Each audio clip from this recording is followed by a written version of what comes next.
शान्ताकारं भुजगशयनं पद्मनाभं सुरेशं विश्वाधारं गगनसदृशं मेघवर्णं शुभांगं लक्ष्मीकान्तं कमलनयनं योगवीर्ध्यानगम्यं वन्दे विष्णुं भवभयहरं सर्वलोकैकनाथं।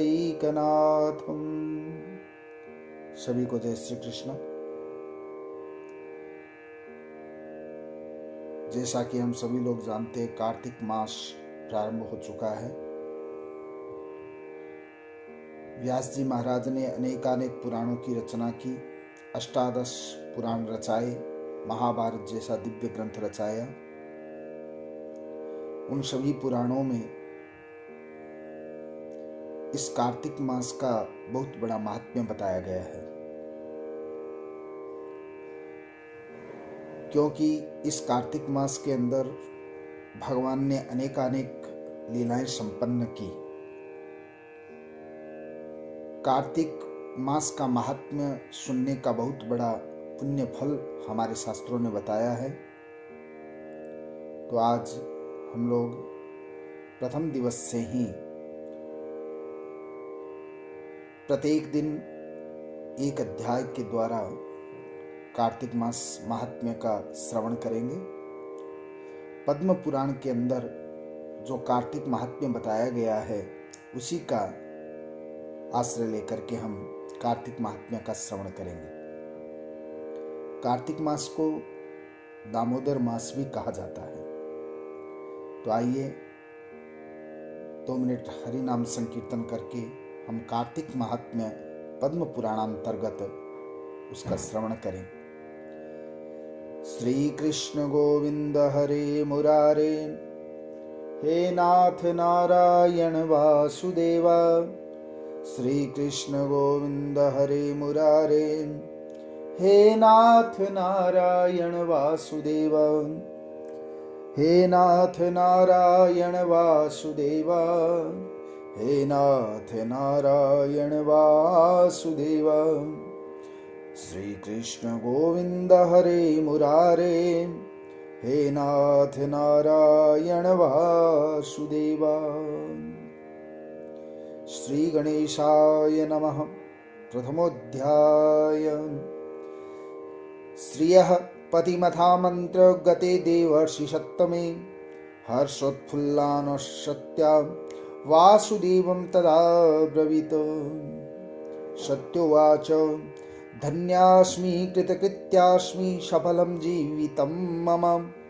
मज्जन्मनि निदाने च धन्यौ तौ पितरौ मम। यौ मां त्रैलोक्य शुभगां जनयामास तदुध्रुवं। षोडशस्त्रीसहस्राणां वल्लभाहं यतस्तवः। सूत जी महाराज कहते हैं, एक बार भगवान श्री कृष्ण के पास नारद जी पधारे। उनके बीच अनेकानेक सत्संग वार्तालाप हुई। भगवान कृष्ण से विदा लेकर के जब नारद जी चले गए, उसके पश्चात हर्ष से प्रसन्न मुख सत्यभामा जी भगवान श्री कृष्ण से बोली, हे नाथ, मैं धन्य हूं, मैंने सब कुछ कर लिया, मेरा जीवन सफल हो गया। मेरे को जन्म देने वाले माता पिता भी धन्य हो गए, जिन्होंने मुझ जैसी कन्या को जन्म दे करके आपके साथ मेरा विवाह कर दिया। मुझे त्रैलोक्य सुंदरी होने का ये फल मिला। मैं सबसे सुंदर बनी और आपकी 16,000 रानियों में से सबसे अधिक प्रेयसी आपकी बनी। ये आप ही की कृपा मुझ पर है। यस्मान्मयादि पुरुषः कल्पवृक्ष समन्वितः, यतोक्त विधिनां सम्यक् नारदाय समर्पितः। यद्वार्तामपि जानन्ति भूमि संस्थान जन्तवः, सोऽयं कल्पद्रुमो गृहे सदा तिष्ठन्ति चाङ्गणे। त्रैलोक्याधिपतेश्चाहं श्रीपतेरतिवल्लभा, अतोऽहं प्रष्टुमिच्छामि किञ्चित् त्वां मधुसूदन।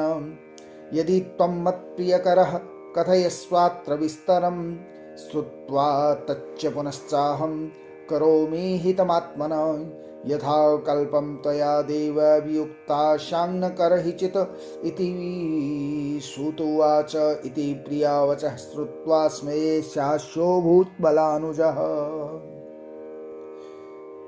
सत्यभामा जी कहती है, मैंने विधान पूर्वक आप आदि पुरुष के साथ हे प्रभु वह कल्प वृक्ष नारद जी को अर्पण किया, जिसकी वार्ता भी पृथ्वी के लोग नहीं जानते। आज भी वह कल्प वृक्ष इस समय मेरे आंगन में विद्यमान है। मैं इस समय त्रिलोक्याधीश भगवान कृष्ण की प्रिय पत्नी हूं। हे मधुसूदन, मैं आपसे कुछ पूछना चाहती हूँ। यदि आप मेरे ऊपर अनुग्रह करते हैं, अनुराग करते हो, तो विस्तार पूर्वक मुझे कहिए, जिससे मैं अपनी आत्मा का कल्याण कर सकूं। तथा मैं चाहती हूँ कि आपका और मेरा विच्छोह कल्प पर्यंत भी न हो सके। सूत जी महाराज बोले, सत्यभामा का यह वचन सुनकर भगवान कृष्ण मंद मंद मुस्कुराते हुए सत्यभामा का हाथ पकड़े हुए कल्प वृक्ष के तले चले जाते हैं। सत्यभामा जी को साथ में लेकर के कल्प वृक्ष के नीचे गए हैं। सत्यभामा जी की प्रीति से पुलकित होकर के संसार के स्वामी भगवान श्री कृष्ण सेवकों को बाहर ही रोककर भावावेश में हंसते हुए बोले, सत्याकरम करे धृत्वा गमत्कल्पतरोस्थलम निषिध्यानुचरम लोकम सविलासः प्रियान्वितः प्रहस्य सत्यमामन्त्र्य प्रोवाच जगतां पतिः तत्प्रीतिपरितोषोत्थ लसत्पुलङ्किताङ्ककः। श्रीकृष्णोवाच, न मे त्वतः प्रियतमां काचिदन्यानितम्मिनी षोडशस्त्रीसहस्राणां प्रिया प्राणश्रमायसि त्वदर्थं देवराजोऽपि विरुद्धो देवतैः सह त्वया यत्पार्थिकं कान्ते शृणुतच्च महाद्भुतम् अदेयमपि वा कार्यमकथ्यमपि यत्पुनः तत्करोमि कथं प्रश्न कथयामि न तत्प्रिये। भगवान कृष्ण कहने लगे, मुझे तुमसे अधिक प्रिय अन्य रानी कोई नहीं है। हे देवी सत्यभामा, मेरी 16 सहस्त्र स्त्रियों में 16,000 नारियों में तुम मुझे प्राणों से भी अधिक प्रिय हो।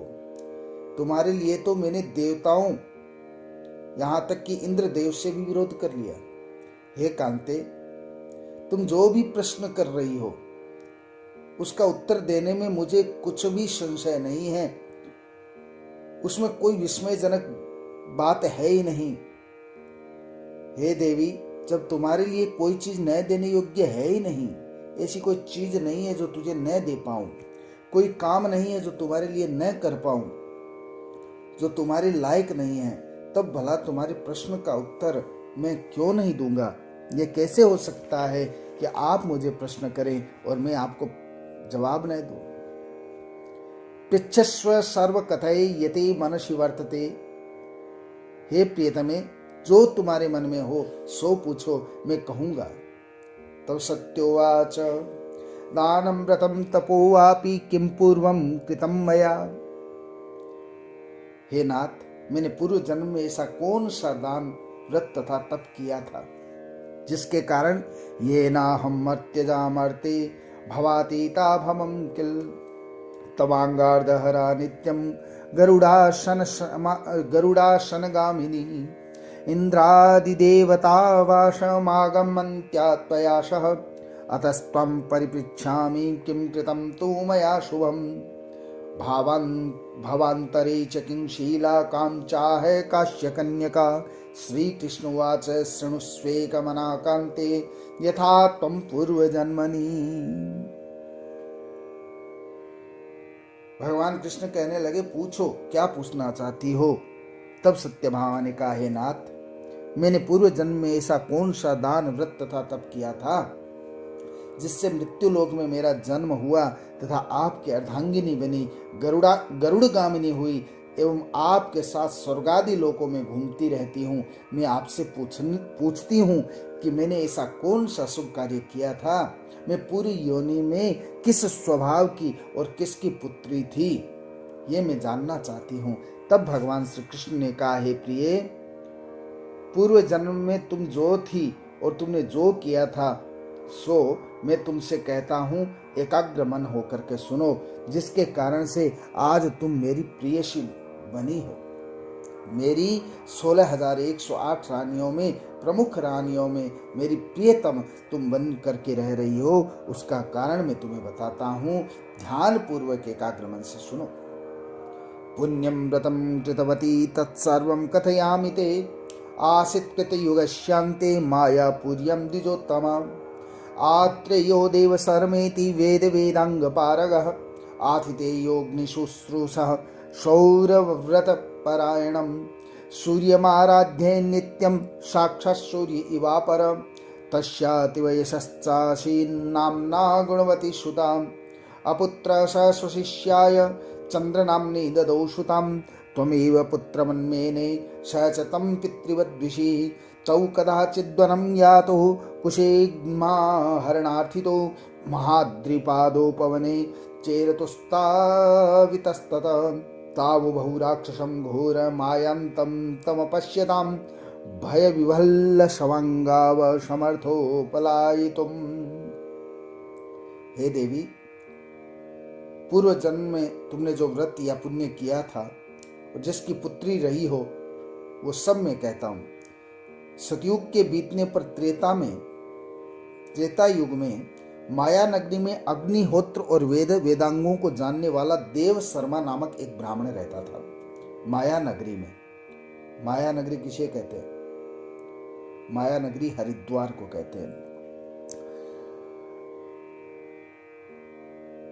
हरिद्वार के अंदर देव शर्मा नाम का एक ब्राह्मण रहता था, जो वेद वेदांगों में पारंगत था। वह नित्य अभ्यागतों की सेवा किया करता, नित्य हवन करता और भगवान सूर्य की आराधना में तत्पर रहता। अतएव दूसरे सूर्य के समान तेजस्वी हो गया। भगवान सूर्य की आराधना करने के कारण बड़ा ही तेजस्वी हो गया। बुढ़ापे में उसने गुणवती नाम की एक पुत्री हुई। बुढ़ापे में जाते जाते एक पुत्री का जन्म हुआ, देव शर्मा नाम के ब्राह्मण के। सयानी होने पर उसने चंद्र नामक अपने एक शिष्य के साथ उसका विवाह कर दिया। अब पुत्रहीन देव शर्मा ब्राह्मण उस शिष्य को ही पुत्र की भांति और शिष्य भी देव शर्मा को पिता की भांति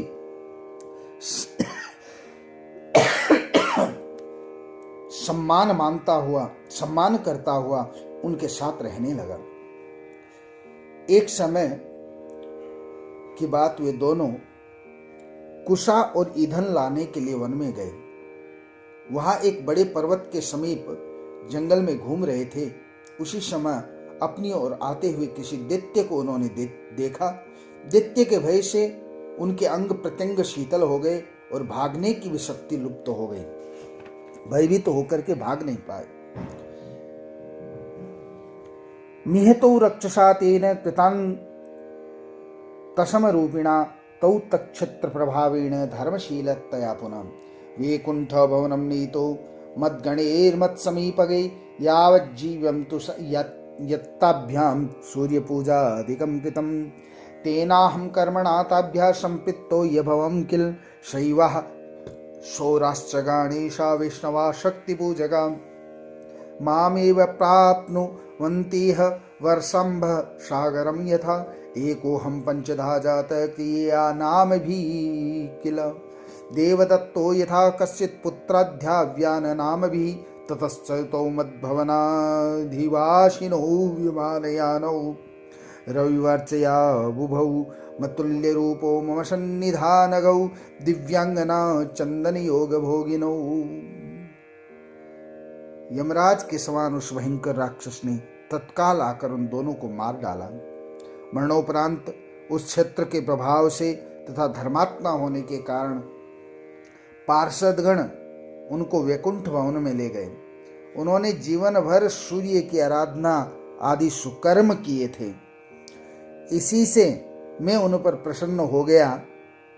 शिव, सूर्य, गणेश, विष्णु और दुर्गा की उपासना करने वाले प्राणी मेरे लोक में वैसे ही पहुंचते हैं जैसे वर्षा का जल अंततः समुद्र में बह करके चला जाता है। शिव, सूर्य, गणेश, विष्णु और दुर्गा, ये सनातन धर्म में पंच देवोपासना हर किसी को करनी चाहिए। इनकी उपासना से विष्णु लोक की प्राप्ति होती है। पंच देवोपासना में सारे देव आ जाते हैं, क्योंकि सृष्टि का सृजन पंच देवता कौन से हैं? पहला सूर्य नारायण भगवान, ब्रह्मा जी की जगह पर सूर्य भी सृजन करते हैं। ब्रह्मा के रूप में ही सूर्य नारायण की यहाँ पूजन पंच देवोपासना में सनातन धर्म में बताई गई है। सूर्य भी सृजन करता है और ब्रह्मा भी सृजन करता है, सृष्टि को बनाने वाले हैं। पालन भगवान विष्णु करते हैं, तो भगवान विष्णु का पूजन सदैव होना चाहिए घर के अंदर। संहार के देवता भगवान शंकर हैं, तो इनका पूजन होना चाहिए। और चौथी है माँ भगवती तिरोधान की देवी। तिरोधान यानी माया जो है उसको छुपा करके रखना, ये तिरोधान यानी छुपाना, वास्तविकता जो है वो प्रकट न होने देना, तिरोधान कार्य माँ भगवती दुर्गा का है, योग माया का है, तो उनका पूजन भी सदैव घर में होना चाहिए। और गणेश जी महाराज ये अनुग्रह के देवता हैं। जैसे एक हथेली है, उस हथेली में 5 अंगुलियां है, पांचों का अलग अलग कार्य है एक ही, लेकिन पांचों का कार्य अलग अलग होने के कारण ये अलग अलग दृश्यमान हो रहे हैं। इन पांचों में से एक को इष्ट देव मान करके पांचों का पूजन सदैव करते रहना चाहिए। ऐसा पूजन करने वाला प्राणी मेरे लोक में वैसे ही पहुंच जाता है जैसे जल का अंतत्व गत्वा वो समुद्र में ही मिलन हो जाता है, वैसे ही आत्मा मुझ परमात्मा में मिल जाती है।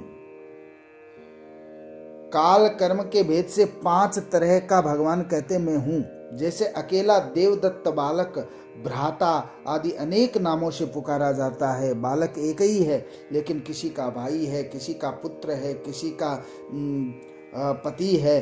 अनेक संबंधों के कारण से वो अनेक नामों से जाना जाता है, लेकिन है एक ही। वैसे ही ये पंच देवता है एक ही, लेकिन अनेक कार्यों के कारण से, अनेक संबंधों के कारण से वो अलग अलग प्रतीत में ही होता हूं।